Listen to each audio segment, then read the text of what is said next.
Welcome to ആദീസ് PSC online class. ഇന്ന് geography പാർട്ടിൽ വെതറിംഗ് ആൻഡ് ഇറോഷൻ എന്ന ടോപ്പിക്കാണ് പഠിക്കുന്നത്.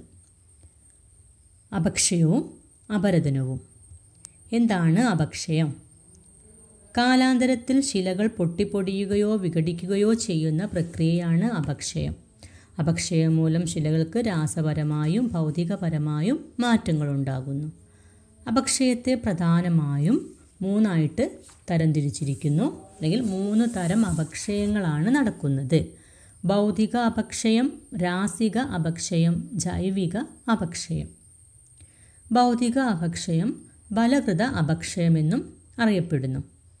ഫലകൃത അപക്ഷയം ചില പ്രയുക്ത ഫലങ്ങളെ ആശ്രയിച്ചിരിക്കുന്നു. ഇത്തരത്തിലുള്ള പ്രയുക്ത ഫലങ്ങളാണ് ഗുരുത്വാകർഷണ ബലം മൂലമുള്ള സമ്മർദ്ദം, ശിലകളുടെ മുകളിൽ അമിത ഭാരം ചെലുത്തുന്ന സമ്മർദ്ദം, നിക്ഷേപങ്ങൾ ചെലുത്തുന്ന സമ്മർദ്ദം എന്നിവ. താപവ്യതിയാനം, പരലുകളുടെ വളർച്ച, ജീവികളുടെ പ്രവർത്തനങ്ങൾ തുടങ്ങിയവ മൂലമുള്ള വികാസ ഫലങ്ങൾ, ഈർപ്പവും ഉണക്കവും ചാക്രികമായി ആവർത്തിക്കുന്നതിലൂടെയുള്ള ജലസമ്മർദ്ദം ഇവയെല്ലാം ഭൗതിക അപക്ഷയത്തിന് കാരണമാകുന്നു. ഭൗതിക അപക്ഷയം എന്നത് താപത്തിലെ ഏറ്റക്കുറച്ചിലുകൾ കാരണം ശിലാധാതുക്കൾക്കുണ്ടാകുന്ന വികാസവും സങ്കോചവും അപക്ഷയത്തിന് കാരണമാകുന്നു. കൂടാതെ വിള്ളലുകൾക്കുള്ളിൽ ജലം തണുത്തുറയുന്നത് കൊണ്ട് ശിലകൾ പൊട്ടിപ്പൊടിയുകയും ചെയ്യുന്നു. ഈ രീതിയിലൊക്കെയാണ് ഭൗതിക അപക്ഷയം നടക്കുന്നത്. അപ്പം ഈ ഒരു ഭൗതിക അപക്ഷയം പഠിക്കുന്ന സമയത്ത് നമ്മൾ പഠിക്കുന്ന മറ്റൊരു ടേമാണ് എക്സ്ഫോളിയേഷൻ. ഇമ്പോർട്ടൻ്റ് ആയിട്ടുള്ളൊരു ടേമാണ്, കഴിഞ്ഞ എക്സാമിന് വന്നിട്ടുണ്ട്. എക്സ്ഫോളിയേഷൻ ഏത് തരം അപക്ഷയമാണ്? അപ്പം എക്സ്ഫോളിയേഷൻ എന്നത് ഭൗതിക അപക്ഷയമാണ്. അപ്പോൾ എന്താണ് എക്സ്ഫോളിയേഷൻ എന്നത്? ഉപരിതലത്തിന് വളരെ താഴെയായി രൂപം കൊള്ളുന്ന ആഗ്നേയശിലകൾ ആഗ്നേയശിലകളുടെയും കായാന്തരിത ശിലകളുടെയും മുകൾ ഭാഗം ഭൗമോപരിതലത്തിന് സമാന്തരമായോ പർവ്വത സാനുക്കളുടെ മുകൾ ഭാഗത്തിന് സമാന്തരമായോ അടർന്നു മാറുന്ന പ്രവർത്തനമാണ് ശിലാസ്തര വിഘടനം, അതല്ലെങ്കിൽ എക്സ്ഫ്ലോയിയേഷൻ എന്നറിയപ്പെടുന്നത്. അപ്പം എക്സ്ഫ്ലോയിയേഷൻ എന്നത് ഉപരിതലത്തിന് വളരെ താഴെയായി രൂപം കൊള്ളുന്ന ആഗ്നേയശിലകളുടെയും കായാന്തരിത ശിലകളുടെയും മുകൾ ഭാഗം ഭൗമോപരിതലത്തിനു സമാന്തരമായോ പർവ്വത സാനുക്കളുടെ മുകൾ ഭാഗത്തിന് സമാന്തരമായോ അടർന്നു മാറുന്ന പ്രവർത്തനമാണ് എക്സ്ഫോളിയേഷൻ. അടുത്തത് ഹിമകീലനം, ഫ്രോസ്റ്റ് വെഡ്ജിങ്. ഇതും ഭൗതിക അപക്ഷയത്തിൻ്റെ ഭാഗമാണ്. അപ്പോൾ എന്താണ് ഹിമകീലനം എന്നത്? ജലം പെട്ടെന്ന് തണുത്തുറയുന്നത് അതിൻ്റെ വ്യാപ്തി വർദ്ധിക്കുന്നതിനും ഉയർന്ന മർദ്ദത്തിനും കാരണമാകുന്നു. ഇത്തരത്തിലുള്ള വികാസം ശിലാസന്ധികളിലും വിള്ളലുകളിലും ചെറുപൊട്ടലുകളും വികസിക്കുന്നതിന് ശിലാസന്ധികളിലും വിള്ളലുകളിലും ചെറുപൊട്ടലുകൾ ഉണ്ടാകുന്നതിനും വികസിക്കുന്നതിനും കാരണമാകുന്നു. ഇങ്ങനെ ശിലകൾ പിളർന്നു മാറുന്നതാണ് ഹിമകീലനമെന്ന് അറിയപ്പെടുന്നത്. അപ്പം ദ്രാവകാവസ്ഥയിലുള്ള ജലം തണുത്ത് ഖരാവസ്ഥ പ്രാപിക്കുമ്പോൾ അതിൻ്റെ വ്യാപ്തം 9% കൂടുന്നു. ശിലകളിലെ വിള്ളലുകളിൽ തങ്ങി നിൽക്കുന്ന ജലം താപവ്യതിയാനം മൂലം ചാക്രികമായി തണുത്തുറയുകയും ഉരുകുകയും ചെയ്യുന്നു. മധ്യാക്ഷാംശങ്ങളിലെ ഉയരമുള്ള പ്രദേശങ്ങളിൽ ജലത്തിൻ്റെ ഉരുകൽ, ഉറയൽ എന്നിവ ആവർത്തിച്ച് സംഭവിക്കുന്നത് കൊണ്ട് ഇത്തരം അപക്ഷയ പ്രവർത്തനങ്ങൾ കൂടുതലായിട്ട് കാണപ്പെടുന്നു. അപ്പോൾ അടുത്തതായിട്ട് രാസിക അപക്ഷയം. അപ്പോൾ എന്താണ് രാസിക അപക്ഷയം? ഓക്സിജൻ, കാർബൺ ഡൈ ഓക്സൈഡ്, ജലം തുടങ്ങിയ ഘടകങ്ങൾ ശിലകളിലെ ധാതുക്കളുമായി രാസപ്രവർത്തനത്തിൽ ഏർപ്പെടുകയും ശിലകളിൽ രാസപരമായ വിഘടനങ്ങൾ ഉണ്ടാവുകയും ചെയ്യുന്നു. ഇതാണ് രാസിക അപക്ഷയം. അപ്പം ഭൗമോപരിതല ശിലകൾ ഓക്സീകരണം, സംലയനം, കാർബണീകരണം, ജലീകരണം, ന്യൂനീകരണം എന്നീ വിവിധ രാസപ്രവർത്തനങ്ങൾക്ക് വിധേയമാകുന്നു. ഇതിൻ്റെ ഫലമായി ശിലകൾ രാസപരമായ ഘടനാമാറ്റത്തിനും സംലയനത്തിനും കാരണമാകുന്നു. രാസിക അപക്ഷയത്തിൻ്റെ ഏറ്റവും പ്രധാന കാരകമായി പ്രവർത്തിക്കുന്നത് ജലമാണ്. അപ്പോൾ ഈ രാസിക അപക്ഷയത്തിൽ ഉള്ള ഒരു ടേമാണ് സംലയനം. അപ്പോൾ സംലയനം രാസിക അപക്ഷയമാണ്. സംലയനം എന്ന് പറയുന്നത് ചില പദാർത്ഥങ്ങൾ ജലവുമായോ അമ്ലങ്ങളുമായോ ലയിച്ചു ചേരുമ്പോൾ ലായനി എന്നറിയപ്പെടുന്നു. ശിലകളിലെ ചില ധാതുക്കൾ ഇതുപോലെ ജലവുമായോ അമ്ലവുമായോ അലിഞ്ഞു ചേർന്ന് പിന്നീട് നീക്കം ചെയ്യപ്പെടുന്ന പ്രക്രിയയാണ് സംലയനം എന്ന് അറിയപ്പെടുന്നത്. ശിലകളിൽ അടങ്ങിയിരിക്കുന്ന സാധാരണ ഉപ്പ് അല്ലെങ്കിൽ സോഡിയം ക്ലോറൈഡ് നീക്കം ചെയ്യപ്പെടുന്ന പ്രക്രിയയാണ് സംലയനം. അടുത്തത് കാർബണീകരണം. കാർബണീകരണം എന്നത് കാർബണേറ്റുകളും ബൈകാർബണേറ്റുകളുമായുള്ള ശിലകളുടെ പ്രതിപ്രവർത്തനമാണ്. കാർബണീകരണം എന്നത് കാർബണേറ്റുകളും ബൈകാർബണേറ്റുകളുമായുള്ള ശിലകളുടെ പ്രതിപ്രവർത്തനമാണ്. ഫെൽസ്പാർ, കാർബണേറ്റ് ധാതുക്കൾ എന്നിവയുടെ ശോഷണത്തിന് കാരണമാകുന്ന ഒരു സാധാരണ രാസീയ അപക്ഷയ പ്രവർത്തനമാണ് കാർബണീകരണം. അടുത്തത് ജലീകരണം. രാസപരമായി ജലം ധാതുക്കളോട് കൂട്ടിച്ചേർക്കുന്ന പ്രക്രിയയാണ് ജലീകരണം. അടുത്തത് ഓക്സീകരണവും ന്യൂനീകരണവും. ശിലകളിലെ ധാതുക്കൾ ഓക്സിജനുമായി സംയോജിച്ച് ഓക്സൈഡുകളോ ഹൈഡ്രോക്സൈഡുകളോ ആയി മാറുന്ന പ്രവർത്തനമാണ് ഓക്സിഡേഷൻ. ഓക്സിഡേഷൻ സംഭവിക്കുന്നത് ധാതുക്കൾ അന്തരീക്ഷത്തിലെ ഓക്സിജനുമായോ ഓക്സിജൻ കലർന്ന ജലവുമായോ നേരിട്ട് സമ്പർക്കത്തിൽ വരുമ്പോഴാണ്. പ്രധാനമായും ഓക്സിഡേഷന് വിധേയമാകുന്ന ധാതുക്കളാണ് ഇരുമ്പ്, മാംഗനീസ്, സൾഫർ എന്നിവ. ഓക്സീകരണത്തിന് വിധേയമായ ധാതുക്കൾ ഓക്സിജന്റെ സാന്നിധ്യമില്ലാത്ത ഇടങ്ങളിൽ നശിച്ചു പോകുന്നത് റിഡക്ഷൻ അല്ലെങ്കിൽ ന്യൂനീകരണം എന്ന് അറിയപ്പെടുന്നു. ഹൈഡ്രേഷൻ, കാർബണീകരണം, ഓക്സീകരണം എന്നീ രാസിക പ്രവർത്തനങ്ങൾ പരസ്പര പൂരകങ്ങളാണ്. ഇവ അപക്ഷയ പ്രവർത്തനങ്ങളെ ദ്രുതഗതിയിലാക്കുന്നു. അടുത്തത് ജൈവിക അപക്ഷയം. എന്താണ് ജൈവിക അപക്ഷയം? ജീവജാലങ്ങളുടെ വളർച്ച, ചലനം, പ്രവർത്തനം എന്നിവയിലൂടെ ധാതുക്കളോ അയോണുകളോ ശിലകളിൽ നിന്ന് നീക്കം ചെയ്യപ്പെടുകയോ ശിലകൾക്ക് ഭൗതികമായോ രാസപരമായോ മാറ്റം സംഭവിക്കുകയോ ചെയ്യുന്ന പ്രക്രിയയാണ് ജൈവിക അപക്ഷയം. അപ്പോൾ ജൈവിക അപക്ഷയത്തിൽ വരുന്നതാണ് വൃക്ഷമൂല വിസ്ഥാപനം അല്ലെങ്കിൽ റൂട്ട് വെഡ്ജിങ്. പ്രകൃതിയിൽ ജൈവിക അപക്ഷയത്തിൻ്റെ ഏറ്റവും പ്രധാനപ്പെട്ട കാരകമായി പ്രവർത്തിക്കുന്നത് വൃക്ഷങ്ങളുടെ വേരുകളാണ്. അപ്പോൾ വൃക്ഷങ്ങളുടെ വേരുകൾ ശിലകളിലൊക്കെ ആഴ്ന്നിറങ്ങി അങ്ങനെ ശിലകൾ പൊട്ടിപ്പൊടിയുന്നു. അപ്പം പ്രകൃതിയിൽ ജൈവിക അപക്ഷയത്തിൻ്റെ ഏറ്റവും പ്രധാന കാരകമായി പ്രവർത്തിക്കുന്നത് വൃക്ഷങ്ങളുടെ വേരുകൾ. സസ്യങ്ങളുടെയും വൃക്ഷങ്ങളുടെയും വേരുകൾ ജലം ശേഖരിക്കുന്നതിനായി ശിലകളിലെ വിള്ളലുകളിലൂടെയും മറ്റും ആഴ്ന്നിറങ്ങുന്നു.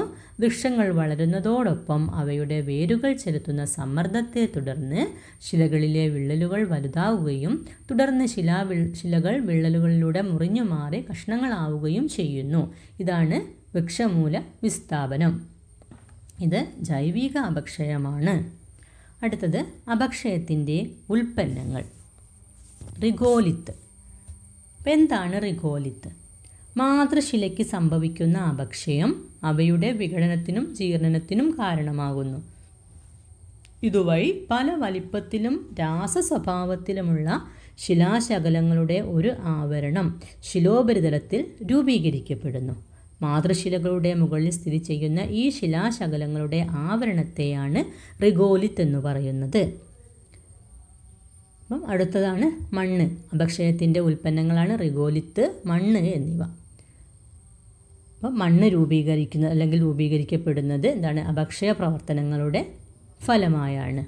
മണ്ണിനെക്കുറിച്ചുള്ള പഠനമാണ് പെഡോളജി എന്നറിയപ്പെടുന്നത്. മണ്ണിനെക്കുറിച്ച് പഠനം നടത്തുന്നവർ പെഡോളജിസ്റ്റ് എന്നറിയപ്പെടുന്നു. അപ്പം മണ്ണിനെക്കുറിച്ച് പഠനം നടത്തുന്ന ശാസ്ത്രജ്ഞരാണ് പെഡോളജിസ്റ്റ്. മണ്ണിൻ്റെ രൂപീകരണത്തിന് പ്രധാനമായും 2 അപക്ഷയ ഘട്ടങ്ങളുണ്ട്. മണ്ണിൻ്റെ രൂപീകരണത്തിൽ പ്രധാനമായും 2 അപക്ഷയ ഘട്ടങ്ങളുണ്ട്. ഭൗമരാസിക അപക്ഷയവും പെഡോരാസിക അപക്ഷയവും. ഭൗമരാസിക അപക്ഷയവും പെഡോരാസിക അപക്ഷയവും. മാതൃശിലയ്ക്ക് മുകളിൽ കാണപ്പെടുന്ന റിഗോലിത്തിൻ്റെ രൂപീകരണത്തിലേക്ക് നയിക്കുന്ന ഘട്ടം അറിയപ്പെടുന്നതാണ് ഭൗമരാസിക അപക്ഷയം.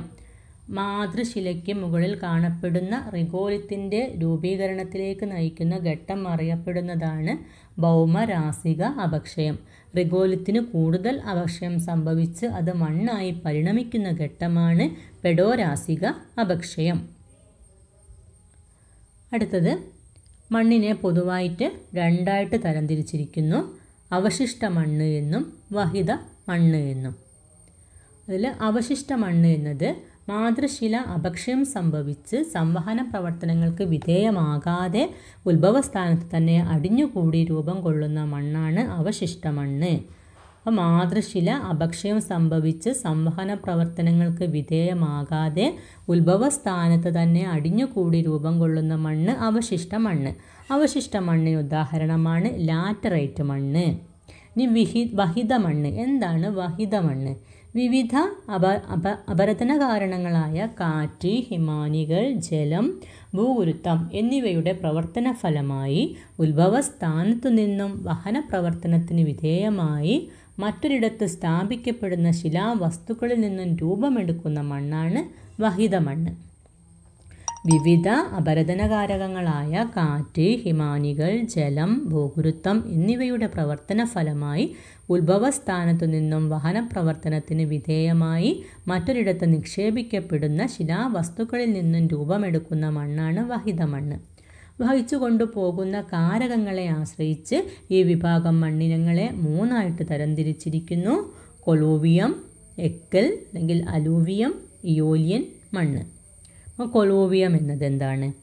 മഴത്തുള്ളികൾ, ജലം, ഭൂഗുരുത്വം എന്നിവയുടെ കൂട്ടായ പ്രവർത്തനം വഴി കുന്നിൻ്റെ അടിവാരങ്ങളിൽ അടിഞ്ഞുകൂടി ഉണ്ടാകുന്ന മണ്ണാണ് കൊളോവിയം.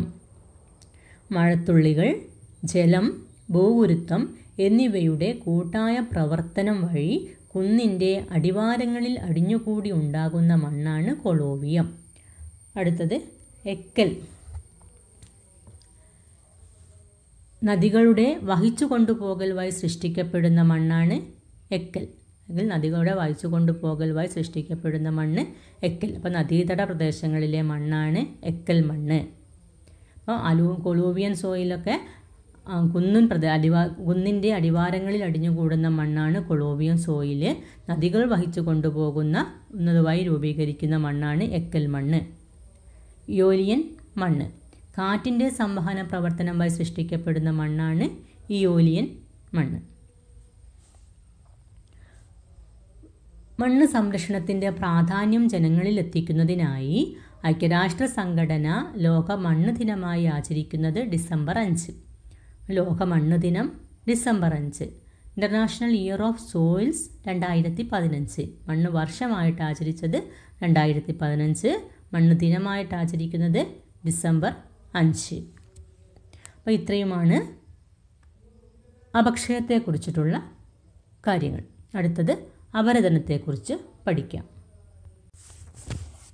അപരദനം, ഇറോഷൻ. എന്താണ് അപരദനം? ഭൗമവസ്തുക്കൾ ഭൗമോപരിതലത്തിൽ നിന്നും അടർത്തി മാറ്റപ്പെടുന്ന പ്രക്രിയയാണ് അപരദനം. ഭൗമവസ്തുക്കൾ ഭൗമോപരിതലത്തിൽ നിന്നും അടർത്തി മാറ്റപ്പെടുന്ന പ്രക്രിയ അപരദനം എന്നറിയപ്പെടുന്നു.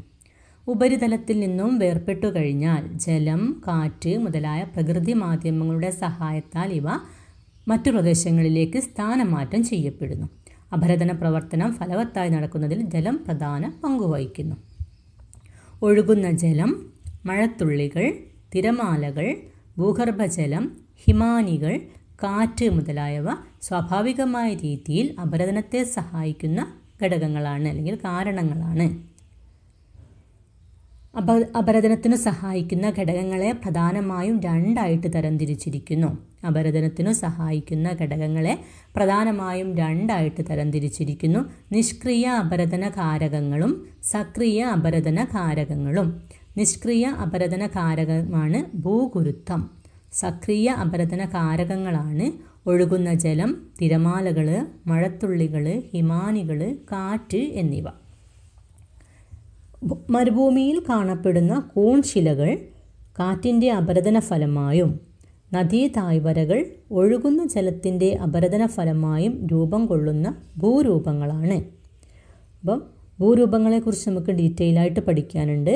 അതായത് കൂൺശിലകൾ അല്ലെങ്കിൽ താഴ്വരകൾ ഇങ്ങനെ തുടങ്ങിയിട്ടുള്ള ഭൂരൂപങ്ങളെക്കുറിച്ച് ഡീറ്റെയിൽ ആയിട്ട് പഠിക്കാനുണ്ട്. അപ്പം വിവിധ ഭൂരൂപങ്ങളുടെയും ഭൂപ്രകൃതികളുടെയും ഉയരം കുറച്ച് കൊണ്ടുവരാൻ സഹായിക്കുന്ന തരത്തിലുള്ള എല്ലാ ദീർഘകാല പ്രക്രിയകളെയും ഒന്നായി ചേർത്ത് പറയുന്നൊരു ടേമാണ് ഡെനുഡേഷൻ. അപ്പം എന്താണ് ഡെനുഡേഷൻ? വിവിധ ഭൂരൂപങ്ങളുടെയും ഭൂപ്രകൃതികളുടെയും ഉയരം കുറച്ചു കൊണ്ടുവരുവാൻ സഹായിക്കുന്ന തരത്തിലുള്ള എല്ലാ ദീർഘകാല പ്രക്രിയകളെയും ഒന്നിച്ചു ചേർത്ത് പറയുന്ന പേരാണ് ഡെനുഡേഷൻ. ഇത് ഡിഗ്രഡേഷൻ എന്ന പദത്തിനും സമാനമായിട്ടും ഉപയോഗിച്ചു വരുന്നു, അല്ലെങ്കിൽ ഡിഗ്രഡേഷൻ എന്ന പദത്തിന് പര്യായമായിട്ട് ഉപയോഗിച്ചു വരുന്നൊരു വേർഡാണ് ഡെനുഡേഷൻ എന്നത്. നെക്സ്റ്റ്, ഉന്നതീകരണം, അഗ്രഡേഷൻ ഓർ ഡിപ്പോസിഷൻ. എന്താണ് ഉന്നതീകരണം അല്ലെങ്കിൽ അഗ്രഡേഷൻ ഓർ ഡിപ്പോസിഷൻ? ഒരു പ്രദേശത്ത് അപരദനം നടക്കുന്നതിൻ്റെ ഫലമായി രൂപം കൊള്ളുന്ന അവസാദങ്ങൾ കാറ്റ്, ജലം, ഹിമാനികൾ മുതലായവയുടെ പ്രവർത്തനം വഴി സംവഹനം ചെയ്യപ്പെട്ട് മറ്റൊരു പ്രദേശത്ത് നിക്ഷേപിക്കപ്പെടുന്ന പ്രക്രിയയാണ് നിക്ഷേപണം അല്ലെങ്കിൽ ഡിപ്പോസിഷൻ എന്നറിയപ്പെടുന്നത്. ഒരു പ്രദേശത്ത് അപരദനം നടക്കുന്നതിൻ്റെ ഫലമായി രൂപം കൊള്ളുന്ന അവസാദങ്ങൾ കാറ്റ്, ജലം, ഹിമാനികൾ മുതലായവയുടെ പ്രവർത്തനം വഴി സംവഹനം ചെയ്യപ്പെട്ട് മറ്റൊരു പ്രദേശത്ത് നിക്ഷേപിക്കപ്പെടുന്ന പ്രക്രിയ നിക്ഷേപണം എന്നറിയപ്പെടുന്നു. അടുത്തത് ഉന്നതീകരണം. എന്താണ് ഉന്നതീകരണം? അവസാദങ്ങൾ പാളികളായി നിക്ഷേപിക്കപ്പെടുന്നതിലൂടെ ഭൗമോപരിതലം ഉയർന്നു വരുന്ന പ്രക്രിയയാണ് ഉന്നതീകരണം. അവസാദങ്ങൾ പാളികളായി നിക്ഷേപിക്കപ്പെടുന്നതിലൂടെ ഭൗമോപരിതലം ഉയർന്നു വരുന്ന പ്രക്രിയയാണ് ഉന്നതീകരണം. നെക്സ്റ്റ്, നിമ്നീകരണം അല്ലെങ്കിൽ ഡീഗ്രഡേഷൻ. എന്താണ് നിമ്നീകരണം? അപക്ഷയത്തിൻ്റെയും അപരദനത്തിൻ്റെയും കൂട്ടായ പ്രവർത്തനത്തിലൂടെ ഭൂമിയുടെ ഉപരിതലം നിരപ്പാക്കുന്ന പ്രവർത്തനമാണ് നിമ്നീകരണം അല്ലെങ്കിൽ ഡിഗ്രഡേഷൻ. അപ്പോൾ ഡിഗ്രഡേഷന് കാരണമാകുന്ന ഘടകമാണ് അപക്ഷയവും അപരദനവും. അപക്ഷയത്തിൻ്റെയും അപരദനത്തിൻ്റെയും കൂട്ടായ പ്രവർത്തനത്തിലൂടെ ഭൂമിയുടെ ഉപരിതലം നിരപ്പാക്കപ്പെടുന്ന പ്രവർത്തനമാണ് ഡിഗ്രഡേഷൻ. നെക്സ്റ്റ്, സമീകരണം. എന്താണ് സമീകരണം? നിമ്നീകരണം, ഉന്നതീകരണം എന്നിവയുടെ സംയുക്ത പ്രവർത്തന ഫലമായി ഭൂമിയുടെ ഉപരിതലം ഉയർച്ച താഴ്ച ഇല്ലാതെ സമമായി മാറ്റപ്പെടുന്ന പ്രക്രിയയാണ് സമീകരണം. അപ്പോൾ നിമ്നീകരണവും ഉന്നതീകരണവും സംയുക്തമായി പ്രവർത്തിക്കുന്നതിൻ്റെ ഫലമായിട്ട് ഭൗമോപരിതലത്തിൽ ഉയർച്ച താഴ്ചയില്ലാതെ സമമായി മാറ്റപ്പെടുന്നു. അപ്പോൾ ഈ ഒരു ഇതിനെ പറയുന്ന പേരാണ് സമീകരണം എന്നത്. അപ്പോൾ ഇത്രയുമാണ് ഈ ഒരു 2 ടോപ്പിക്കിൽ നമുക്ക് പഠിക്കാനുള്ളത്, അപരദനവും അപക്ഷയവും. അപ്പോൾ നെക്സ്റ്റ് ഒരു ക്ലാസ്സിൽ നമുക്ക് ഫ്ലൂയിയൽ, ഗ്ലേഷ്യൽ ആൻഡ് ഇയോലിയൻ ലാൻഡ് ഫോംസ്, അതായത് വിവിധ ഭൂരൂപീകരണ പ്രക്രിയകളെക്കുറിച്ച് പഠിക്കാം. അപ്പോൾ ഇത്രയുമാണ് ഈ ഒരു ക്ലാസ്സിൽ പഠിക്കുന്നത്. നിങ്ങൾക്ക് ഈ ഒരു ക്ലാസ് യൂസ്ഫുൾ ആയെങ്കിൽ ലൈക്ക് ചെയ്യുക, നിങ്ങളുടെ അഭിപ്രായങ്ങൾ അറിയിക്കുക. ചാനൽ സബ്സ്ക്രൈബ് ചെയ്തിട്ടില്ലെങ്കിൽ സബ്സ്ക്രൈബ് ചെയ്യുക. Thank you for watching my channel.